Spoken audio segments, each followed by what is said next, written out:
Hey everyone, I'm just going to give you a little bit of introduction about who I am, and then we're going to have a look through a stack of books and some DVDs that I've been studying over the last few months that I think could bring some light into your mind as to how this society is functioning as a capitalist society. I've read, watched and listened to some incredible material that's changed a lot of my views of who I am and where I'm positioned in this whole setup that we call society. Now, a lot of our words come from Greek or even ancient Sanskrit, and some of those words still contain much of the meaning of the original words. Now, one of the words would be metropolis, which Athens was, and was not only the first city ever created in the Western society, but still acts as a template for all of the things that are constructed in regards to the makeup of a city. So, for example, the area where Athens was built was a countryside area full of small villages, mainly fishing villages around the coast, and farming either villages or small holdings. And then some groups of guys, richer guys, merchants, who needed to use the bay, as it were, the harbour area, which was to become the harbour of Athens, as it was a militarily speaking, it's a very advantageous place, just there, right open into the sea. So what they decided to do was to come together, because a lot of them were merchants and they wanted to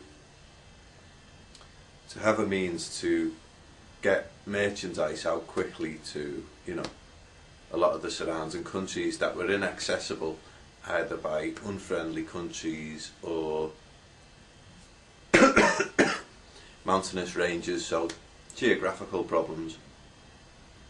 So what they done was they served a public notice of the new construction that was to take place, and some of the people who live in the fishing villages and the other small holdings, they decided that they didn't like this idea and opposed it. So the rich people who had lots and lots of impetus in this project decided that they would use force. So they hired an army from somewhere around, well, somewhere east of where Athens was anyway. So they gathered quite a forceful army, a strong army, certainly much more numbers involved than the village or the villages around the coast. I think it's about 10,000 strong or something like this, and the amount of people that they needed to move was about 800, as I remember reading, which is some years ago, so do forgive me. But that's pretty much how it happened. So then they set up Athens, which was a working, functioning body of the ideas of the people who had set this project in motion. So for example, you had the harbour place, so you needed workers, you needed sailors, you needed horses. So each of those things needed their own their own, like, for the horses they need to be clothed, or at least looked after. When I say clothed, I mean, you know, they need barns, they need food, everything that would consider like a shelter. So maybe clothed is not such a good word for horses, but certainly other animals, they, you know, they will be brought in from outside, from the farms and everything. But then, you know, you needed vegetables, so you get the idea of a functioning city. Now, this was a completely new idea. There were no cities. Greek society had harnessed the bedrock of Western society as we know it today. Now, this wasn't through any thought or notion of the benefit of people as such, other than a small select few. A few set of merchants who were powerful and were getting goods either from China, India, Arabia and Africa, because Athens is at quite a pivotal point to supply many places, as is Turkey, where there's always been trouble, and even at the moment Turkey is struggling to become a EU member, which is probably for them a good thing. Little do they know. Anyway, that was a small side note there. So ancient Greece, they've set up the city and everything that makes up, you know, ship workers, construction workers.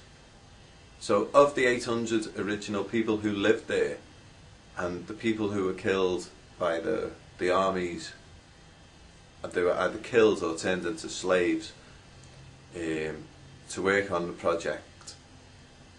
So we're thinking in projects, we're thinking in construction, we're thinking in merchant law. Well, we're thinking as merchants when we come to put the ideas of a city together. You know, there was no template. Maybe they had a template from other cities further east, but certainly on the western side and west and north into Europe, this would be the first. That's why, you know, Greek society is often termed as the cradle of Western society, or the cradle of society. So there were many philosophers, and this is how I first heard of these villages being forced out of their area, and the city then becoming a tool of the merchants, if you like. You know, as you would use a car or a building, this was a city, so it was a huge joint, and it served a useful purpose for those people who indeed had plans to make it a bigger city. So in doing that, they've created then a new model for the other cities to follow, and as we know, Rome came along and they sort of took over the Greek Empire, and they created their city, which is called Rome to this day, which still exists in duality, Vatican and Rome. And all of the other cities, now we in England, as I know it, we would say a city has to have a cathedral. Now I do believe that Manchester doesn't have a cathedral, and it's Salford that does. So maybe it's Salford that doesn't, but Salford is a city and it's very close to Manchester. So close that hardly the borders are defined. You know, it's like the county of Greater Manchester, and there's the city of Manchester. Salford's not so important.